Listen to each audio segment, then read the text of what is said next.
Hi, welcome to Rock and Metal Invasion. My name is Steve. Coming up on the show today, we're doing still good and not so good bands. And I've got Trevor from Krash Metal Show. How you going, Trevor? Good, man. How you doing, brother? It's always good to come back on the Rock and Metal Invasion, talk to you, my man, because we do have a lot of the same taste and in music. Absolutely. So it's always cool to talk to someone that, you don't find too many of these people nowadays, you could say. So it's always great to come on your show, man. Thank you for having me. Yeah, no, fantastic. And yeah, so we came up with this idea of basically bands who are still putting out good albums or bands that started off with some good albums and unfortunately now the albums they're putting out are not so good. So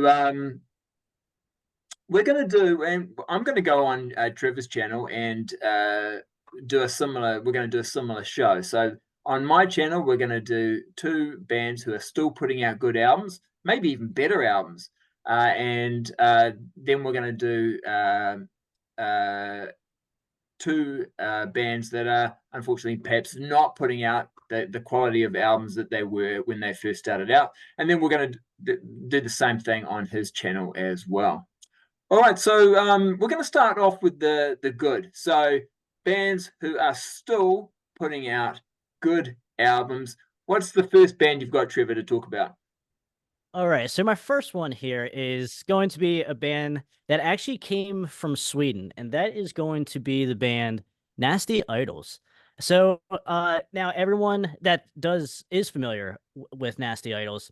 They did come out in the late 80s with their first album in 89, Jigglers on Parole. Then they had Cruel Intention and then Vicious in 1993, right before, obviously, or during the whole grunge movement and like just the change of everything, music wise and heavy metal wise. And now they were still together even after like, I don't think they had a certification either. That's another point, but they were a great band from Sweden.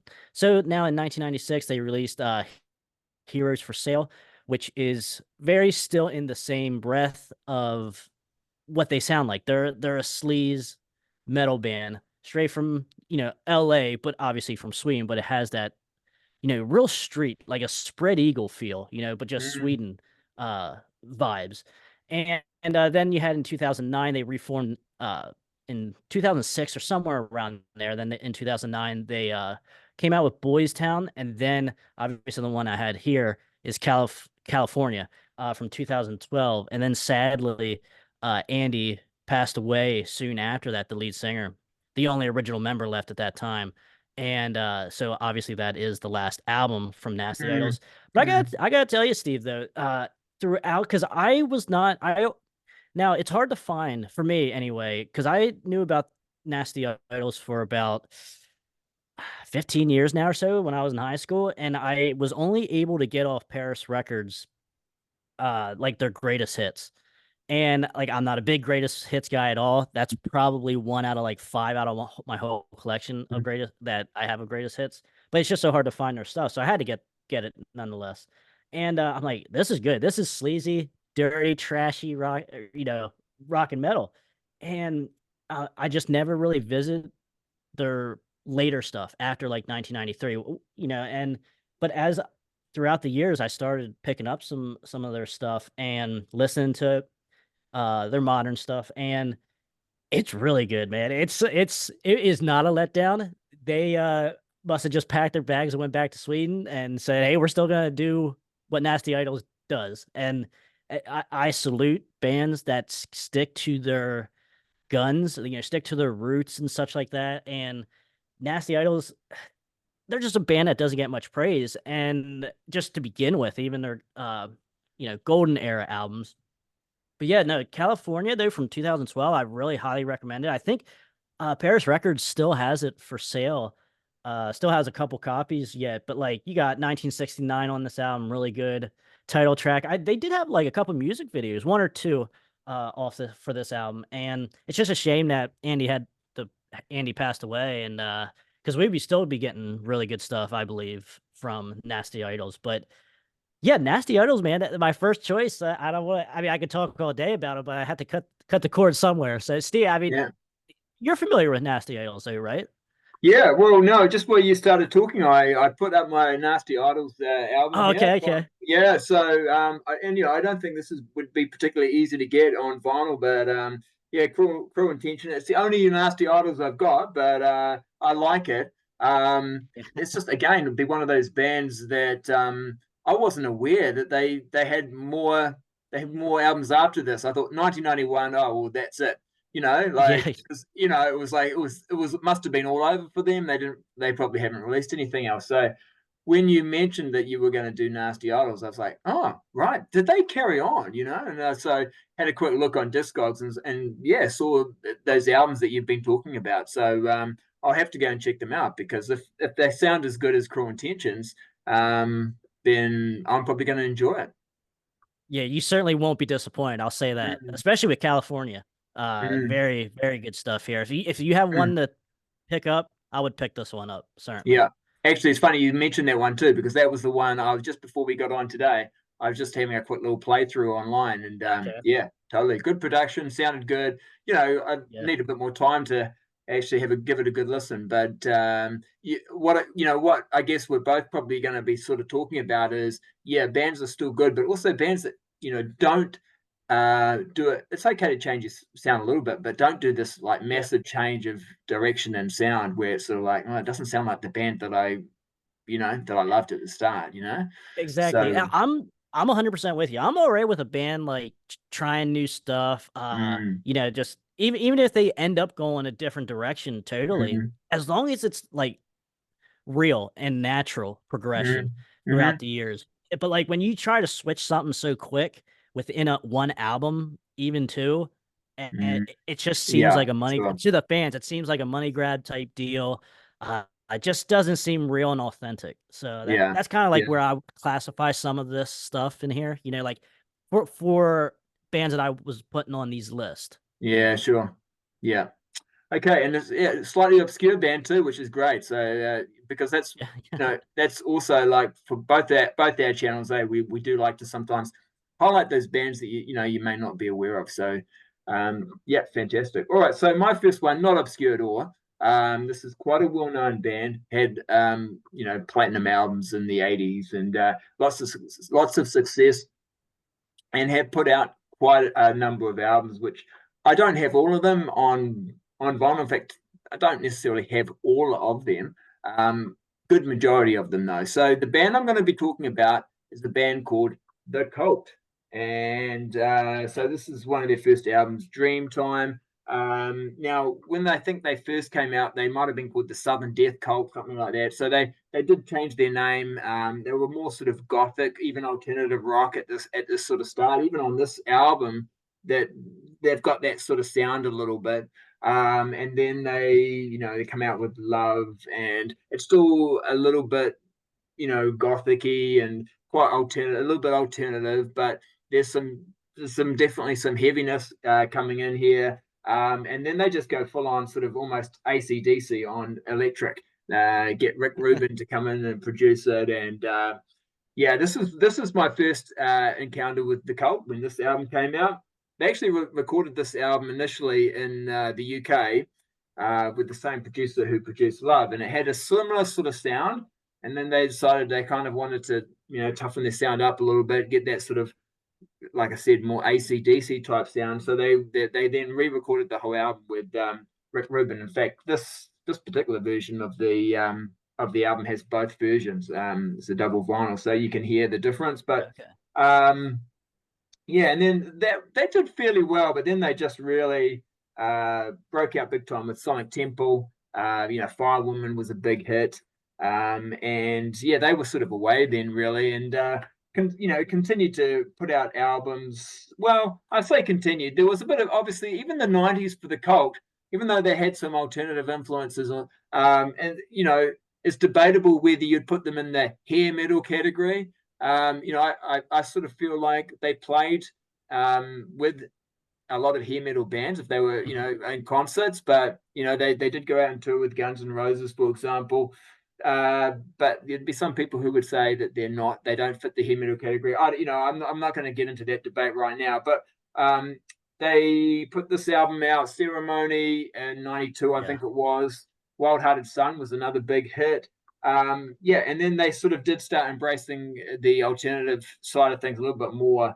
Their self-titled album, but it's definitely a change of sound from Ceremony and from Sonic Temple. But I still like it. It's different. It's like we were saying. Yes, they've changed their sound, but it's a progression, and they're moving with the times a little bit there. I think it did divide some fans, I think, a little bit, or it perhaps didn't get the kind of response they might have been wanting at the time. And they actually kind of split up after this album. I actually saw them in concert when they were supporting this album, and then not long after that, so they came down to New Zealand and toured. They're quite big here in New Zealand, but then not long after that, I think they did kind of split up. I think I'm not sure if it was official or they had a hiatus, you know.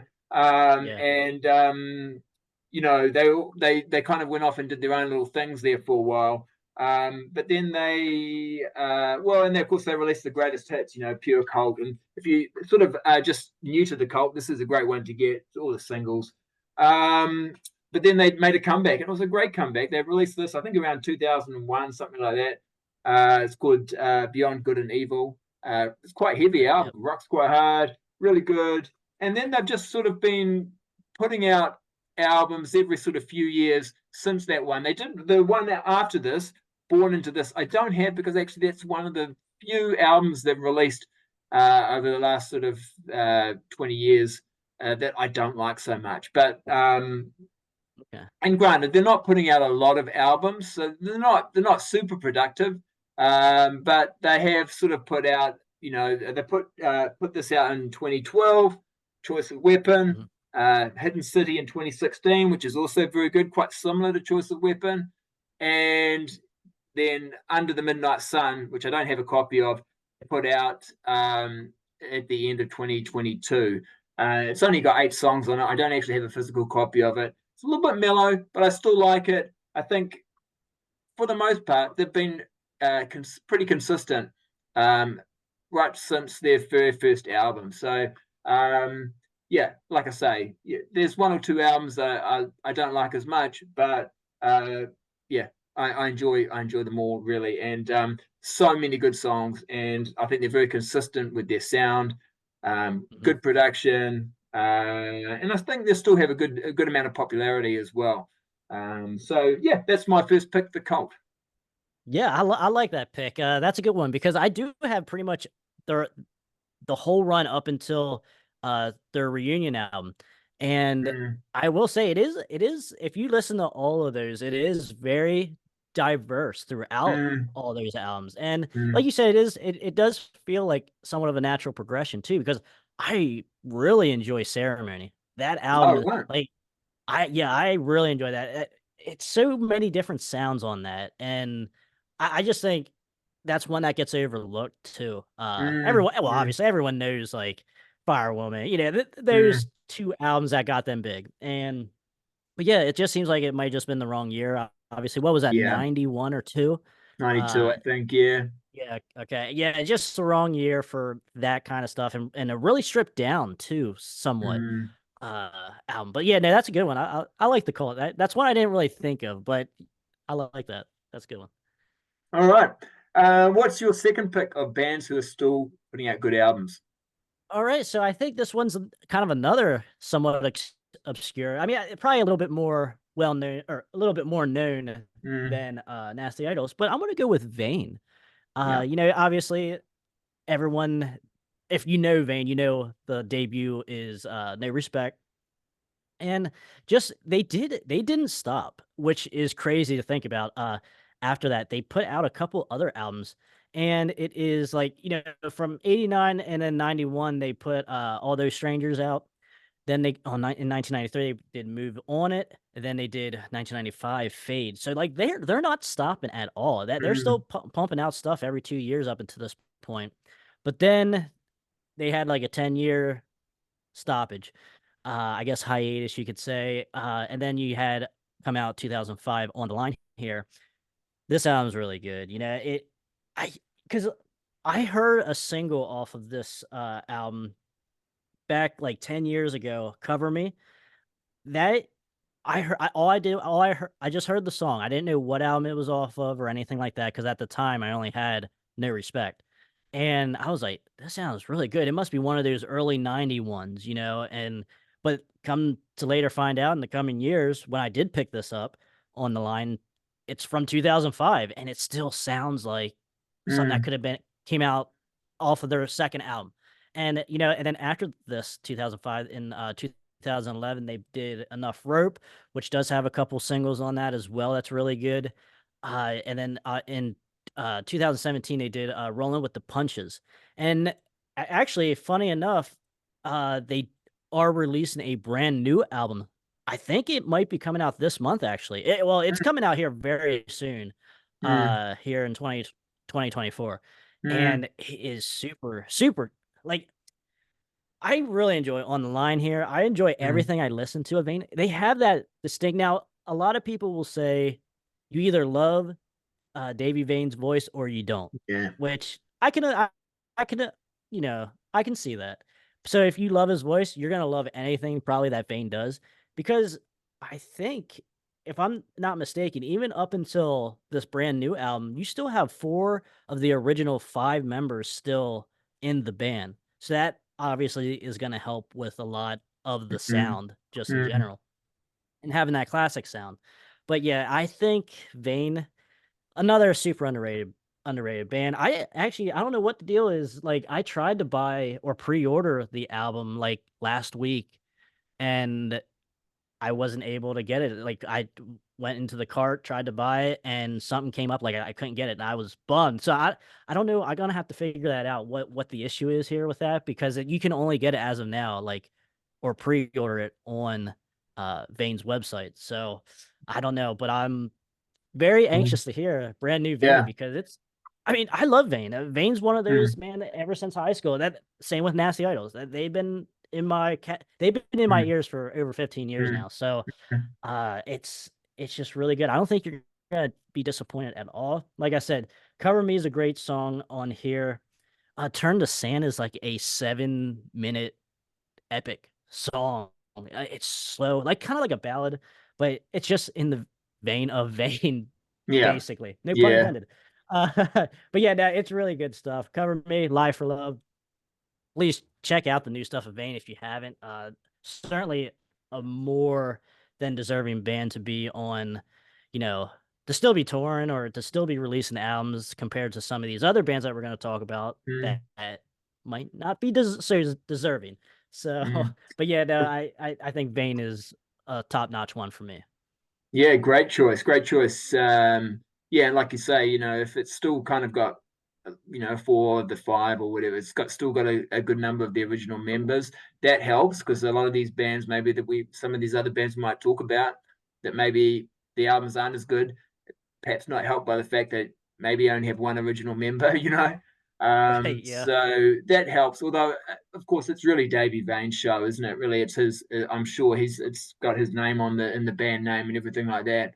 Hmm. I love his vocals. I think they are very distinctive, and yeah, I can imagine some people perhaps don't, but I think that's sometimes what separates a band from another band. It's like the very distinctive sound, especially with his vocals. So yeah, and No Respect, underrated album. Didn't get the 100%. success it probably should have got. Seemed to come out at the right time. It sort of had those sort of Guns N' Roses vibes and all that kind of stuff. There's Yeah. good songs on there on a major label. I don't know what happened, but I guess it's not everyone can have a hit album, and yeah, it's a bit of a shame. And of course, their second album, I only have the one album by them, but I know what you're talking Mhm. about because I've heard their other albums online. They're amazingly good, surprisingly good, amazingly sound very similar to the debut. Yeah, there's some subtle difference. Yeah, there's some differences over time, of course, but Yeah. it still sounds like a Vane album, which is great. Hmm. I think their second album too was going to be released, was going to on a major label and everything. It got recorded and then it got delayed, didn't it? Quite a bit. That didn't help. And it's interesting too. Another band, because the Cult were the same. They basically took off from like 1995 to to the early 2000s, right? Because it was just got too hard for Hmm. a lot of those kind of bands, eh? And I think Yeah. there might be some even some other examples where from like '94 to the early 2000s, all those hard rock bands that are associated with Yeah. 80s hair metal, they just had to go. We'll go away for a while, you know? Yeah, even the heavier metal bands even took a little Mm, break because there was like, because I remember because I was in middle school at the time mm, in 2005. So like I remember distinctly like there was a resurgence of like the traditional metal, like Iron Maiden and Judas sure. Priest and yeah. Then but me, I I wore those shirts, Maiden, and everything. I Mm, listened to all that mm, stuff, but I was the hair metal kid more so mm, than anything else. So like mm, I was kind of spearheading that in my school. But no, like there was a resurgence, because even VH1 and MTV Classics started was like, okay, yeah, there is a little like bubble here that we can exploit again here now. Start playing videos and stuff like that. Because I remember yeah. VH1 did 1 year in 2006, I think it was. They did a metal month. It was in May, Mm, and like mm, they did like an hour of like music videos or whatever. They brought out Heavy the documentary or something. Like they started bringing some metal stuff in yeah. for that month, and it was like Yeah, really sure. cool. Yeah. And it's a shame it Yeah. didn't last that long. Yeah, no, it's definitely with a time because where those bands, hard rock, heavy metal bands really struggled. I mean, you think about Iron Maiden and Judas Priest, even they they the Bruce Dickinson and Rob Halford, they just took off and did their own thing, and Hmm. they got back together. I think when it was like, okay, maybe actually this can work again now. The hard rock and metal's 100%. back again a little bit now. So anyway, that's probably a topic for another show. Um, right, my next one. So another band. In this case, it's actually a solo artist, but where they've been putting out good albums consistently and are still putting out good albums. And it's a bit of a surprise because you would have thought this person had been in a band previous to starting his solo career. So he's been putting out a lot of albums for a long time. And you could have thought maybe eventually the quality is going to go downhill. But I'm talking about Black Sabbath, original Black Sabbath vocalist Ozzy Osbourne. And he ends up having an amazing solo career as well as, of course, everything he achieved with Black Sabbath. So this is his debut album, of course, Blizzard of Oz, a classic. Randy Rhoads, of course, on guitar. That always helps when you've got someone like Randy Rhoads. And I mean, you can't underestimate, of course, the success that Ozzy has had through the fantastic guitar players that he's had. He's had so many great guitar Yeah. players. So he's still got Randy for Diary. I mean, look, I'm not going to go through and show all the albums because there are a lot. But all through the '80s, Bark at the Moon was very successful. That's when he's got Jakey Lee. Then he gets Zach Wilden for No Rest for the Wicked.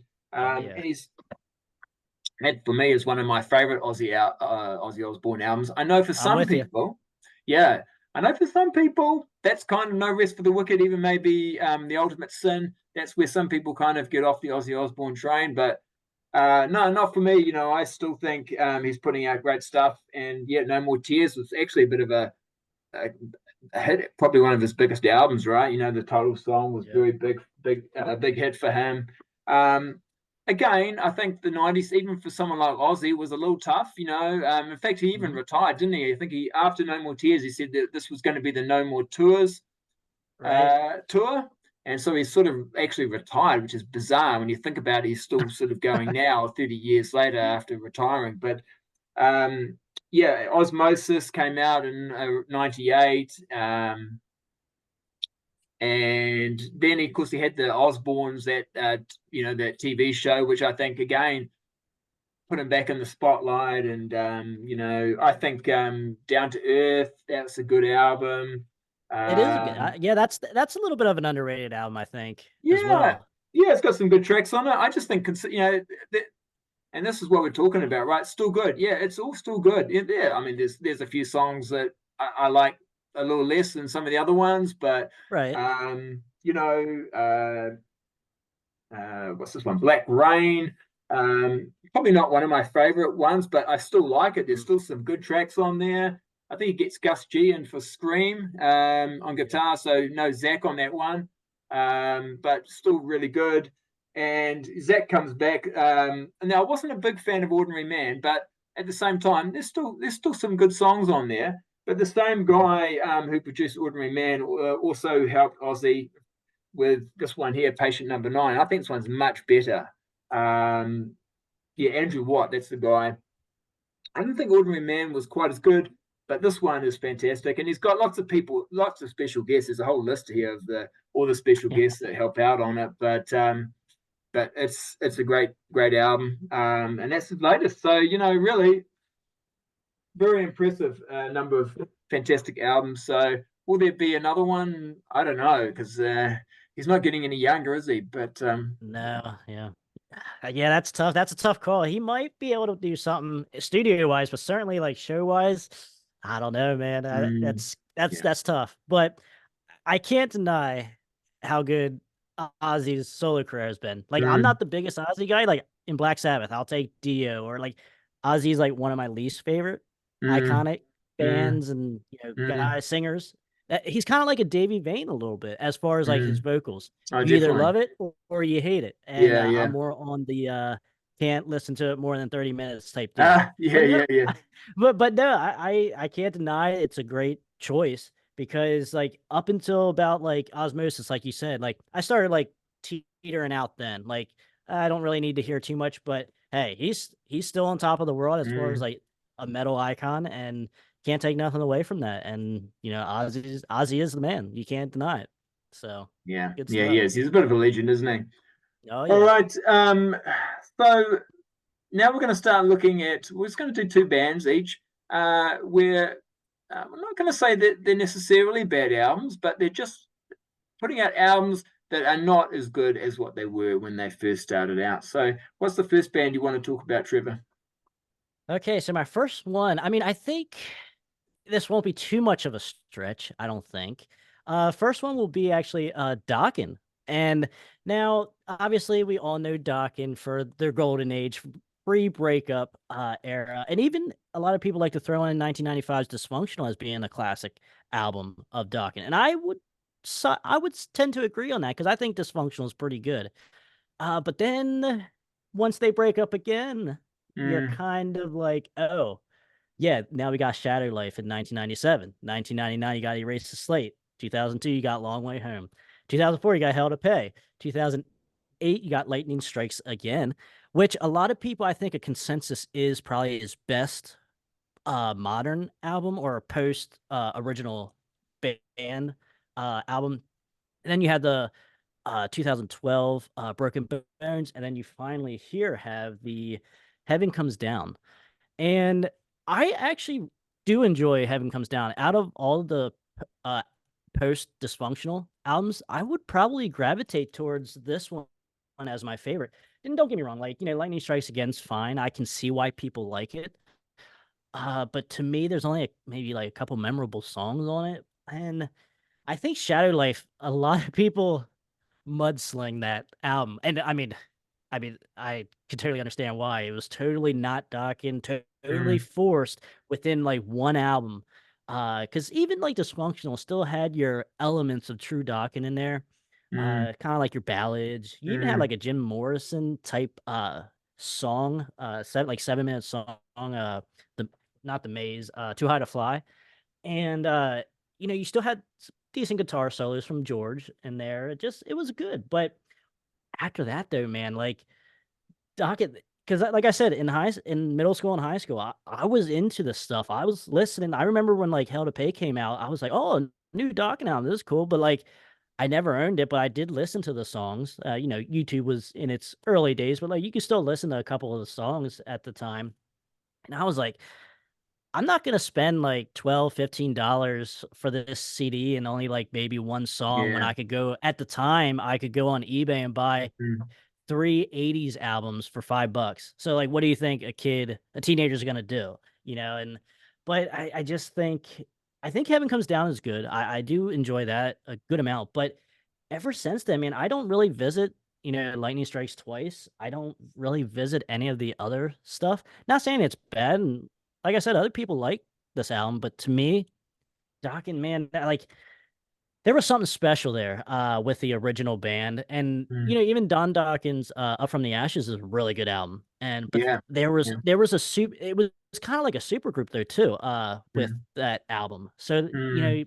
and then once Dokken kind of going away, and then even with Red Beach coming into Dokken in the later like 2000s or mid Mm. 2000s and such, he couldn't even really save it either, Mm. and it was just a weird time too. And that's kind of like what I threw some of it up to. It's just a weird time, like the early 2000s stuff. But at the same time, Dokken kept pushing forward. I cannot knock a band that kept pushing forward, kept trying to do, for the most part, other than the maybe Shatterley, that they kind of still did what they wanted to do and still had a Dokken sound, if you will. And, but yeah, no, Dokken's one of my choices. And I know that's probably not, people might not want to admit that, but to me, I don't really visit. If it wasn't for this brand new one that just came out last year, it would Dokken was it Mm. probably wouldn't be such an undercover choice for me. Mm. Yeah. Okay, cool. Yeah, nice one, Trevor. Yeah, I agree with you. The latest album was surprisingly good. And I had low expectations. Me Obviously too. Don's had his vocal issues as well. It's not so much, I guess, a problem in the studio. They can probably work through all those sort of issues. But yeah, I must admit, Heaven Comes Down, I've enjoyed quite a bit more than I expected to enjoy. Lightning Strikes Again is the one album since, you know, Back for the Attack, really, that I do quite like. But then Mhm. all the other albums, and the solo album's great, but that's not a Dokken album, that's a Don Dokken album. Mhm. And I sort of wonder if perhaps these albums that Don Dokken has done should have just been put out as Don Dokken, if especially those ones where there's no George Lynch, right? George Yeah. Lynch had quite a distinctive, guitar sound, and it's a big part of the band. And of course, sometimes Mick Brown's been part of it, but sometimes he isn't, or he's certainly not a part of Dokken now. Yeah, and same with Jeff Paulson as well. So yeah, I think, like you say, we're not saying that they're bad albums, right? They're just not as good, and I definitely Oh would yeah. agree Yeah. with you there. But of course, very hard to keep up with those first four Dokken albums are classics, aren't they? So yeah, no, it's 100%. yeah. So yeah, no, fair enough. All right. First one I'm going to talk about as being putting out albums that are not so good or not as good as what they were, is Bon Jovi. So Bon Jovi, Mhm. of course, were massive in the 80s and even into the early 90s. And I guess arguably you could say that they're still quite popular today, but they've just released a new documentary that's come out highlighting their career. But my issue, I guess, with them is their sound has changed so much from back in the 80s. And you talk about um, evolving, yes, but when you start putting out country albums, uh, yeah, I'm sort of I'm leaving the Bon Jovi train at that point. So, um, yeah, the last one I got that I still can listen to is "Have a Nice Day." It's Mhm. it's got some good songs on it, but it's also got some other songs on it that um, just getting just not in the sort of hard rock kind of genre. They're getting more into the pop rock, and of course, there's even that song that was a hit for them, which is almost like a country song, and that then persuaded them to then do, I think, Lost Highways is the next album, which is basically is what they called their country album. And of course, Richie has left the band or left the band. I don't think he was very happy with the direction that the band was going in. And so he's left, and yeah, I don't really, now you see the band, and I don't know. There's a whole lot of other people in the band now that I'm not that familiar with. John Shanks, I think he's the producer, but he's also in the band. And I only know these things just through things I've seen online and so forth. But I'm not really following them. I'm always a little bit hopeful with new Bon Jovi coming out. Maybe they'll go back to a more heavier sort of a sound, but um, again, I have low expectations, and usually that's the right thing to have, because it's, I've heard the new song. Bon Jovi's just put out a new song, and unfortunately, it just sounds exactly like um, the sound that he had on the previous album. I thought the album before this one, Bounce, was pretty good. Didn't like Crush that much. Mm-hmm. 95's These Days started off with a good song. Hey God, that's quite a heavy song, good song, and then the rest not so good. I actually just did a show with our friend Tim Durling, where we just looked at the first 5 Bon Jovi albums versus the first 5 Def Leppard albums, and they're solid albums. Those first 5 Bon Jovi albums are really good albums. So then we both said we like those albums, but from These Days onwards, yeah, it's a bit hit and miss, mainly miss. So Bon Jovi's going to be my first choice. Okay, yeah, I would 110% agree with you, because I talked a little bit about this on my channel, Krash Kourse Metal Show, but the video's not released yet, actually. Oh, right. But so I'll give you a little tease though. Yeah. I am not a Bon Jovi guy ever since back to the high school days. 15 years ago, there wasn't like an article on Sleaze Rocks. Like he did an interview, and someone asked him about doing a show with like Cinderella or like some 80s Oh, band. yeah. And he was like, "What are you talking about? We're not hair metal. We weren't a part of that scene. We don't want nothing to do with the 80s bands and stuff." Ever since then, ever since I was like 13 years old, I'm like, none of your stuff will ever be in my collection. None of it. Like, I will not listen to anything that you ever do. So like ever since then, I never listened to Bon Jovi or have anything, or Right.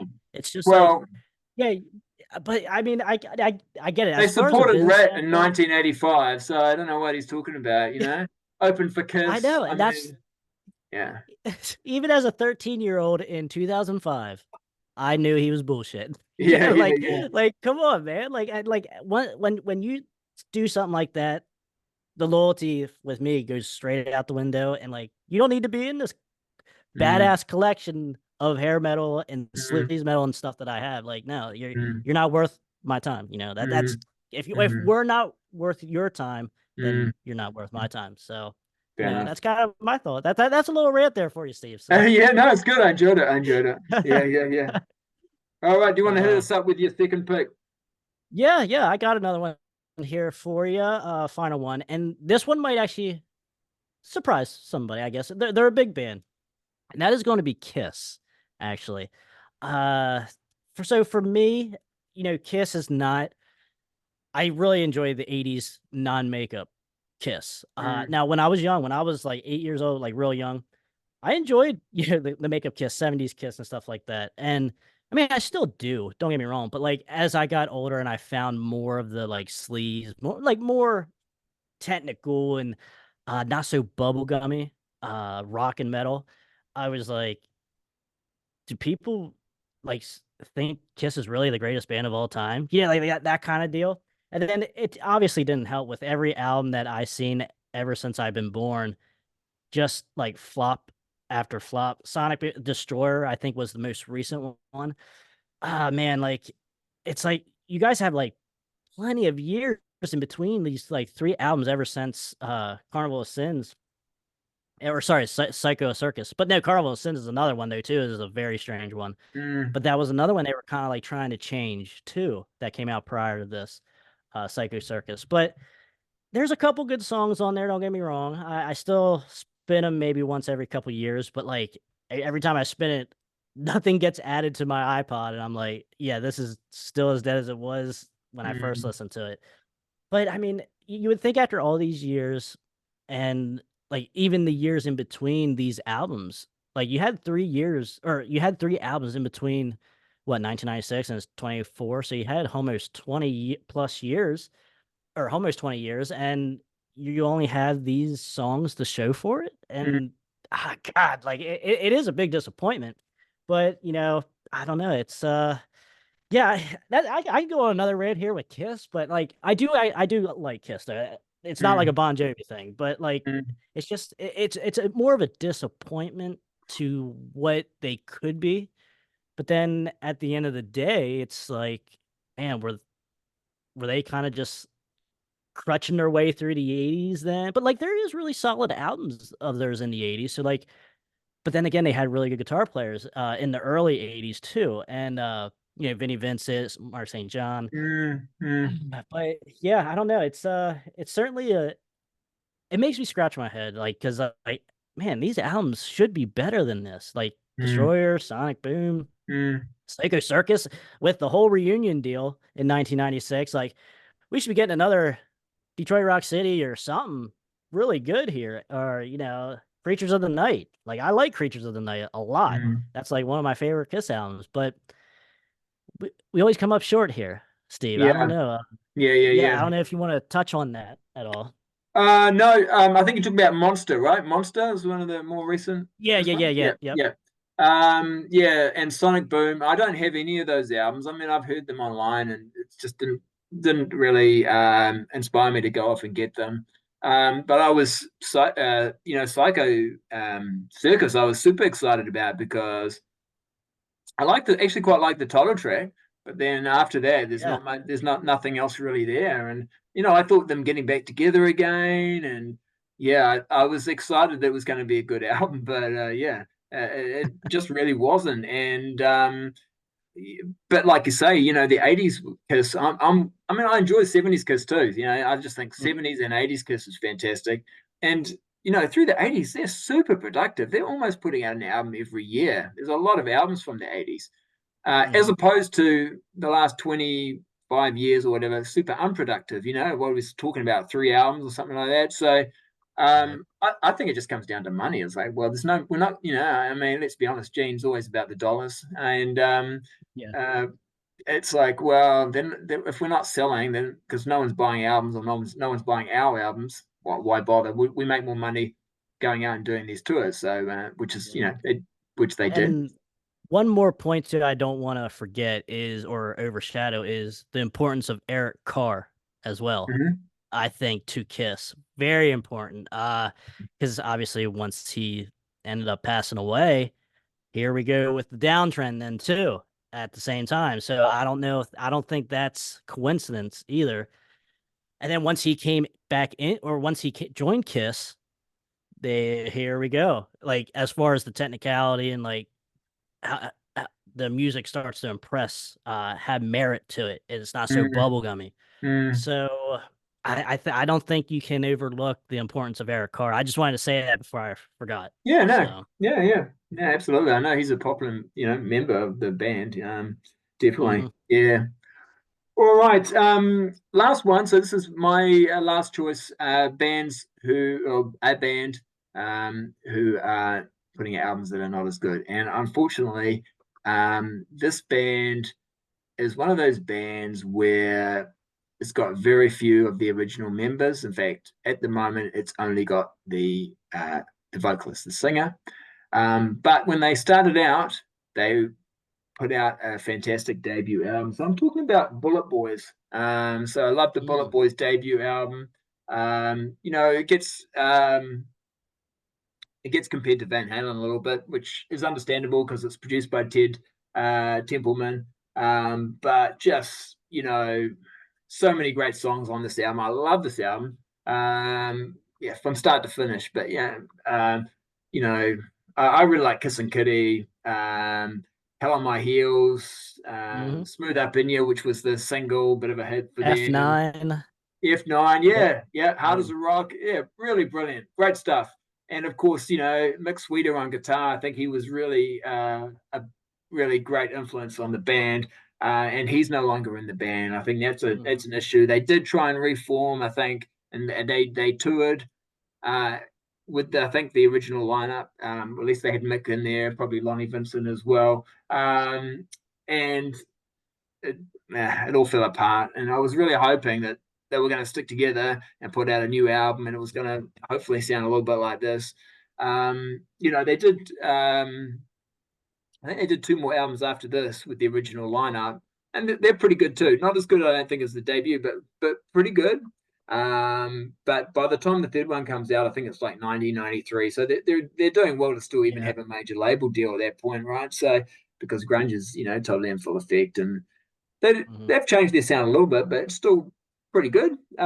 Still, it still sounds like Bullet Boys enough, that yeah. It's cool, but then it's look, I don't have anything past their third album, so I can't really say too much other than obviously I've checked things out and I've had a look online, but the discography after that is sort of like a band albums called Acid Monkey, Sophie, 10 Cent Billionaire, Elefante, and then I think the last album from Out of the Skies, which was 2018. It only has the only person from the original band is Mark Turin, so the vocalist, and otherwise a whole lot of random different people. The sounds, to me, it just doesn't sound like Bullet Boys. There are actually some I've heard those albums. Or check some of the albums out online. Some are not as good as others. Acid Monkey is very grungy, I think, and really alternative rock.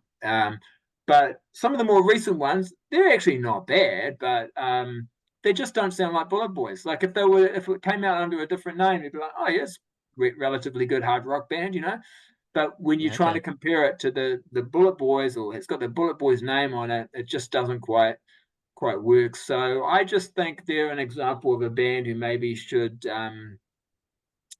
maybe call it quits unless they can get at least most of their original members back and be more like their original sort of sound. And but I don't know. They did release a single. Mark's obviously going to carry on with it because he did release a single with a new lineup again a year or two ago. But it wasn't bad. But again, it doesn't sound like Bullet Boys. So yeah, I'm kind of in the same boat with you. Like I did enjoy Zaza from '93.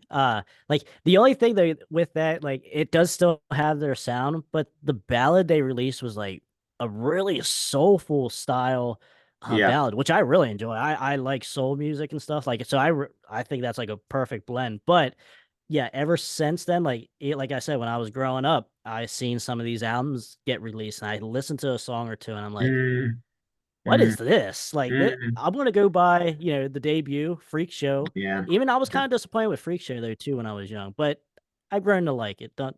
Oh no! Don't give us a thumbs down for that. I agree. It's not up to the debut, but yeah. Yeah, but yeah, I'm with you though. Like ever since the debut, though, like kind of, just kept going down. Yeah. So. Anyway, so there we go. So that's what have we talked about? 8 bands, 4 of them still putting out good albums, 4 of them maybe not quite so good. Make sure you go check out Trevor's channel, Krash Kourse Metal Show. Is that right? Krash Kourse. Yep. Yeah, Krash Kourse Metal Show on YouTube. Fantastic show. Actually, one thing too with Trevor, he gets some fantastic interviews too. So he'll put his he'll have a bit of a theme or talk about albums he's been listening to, so forth. But also he'll get people he interviews, does some great interviews as well. So so go check that out. All right, thanks again, Trevor, and also.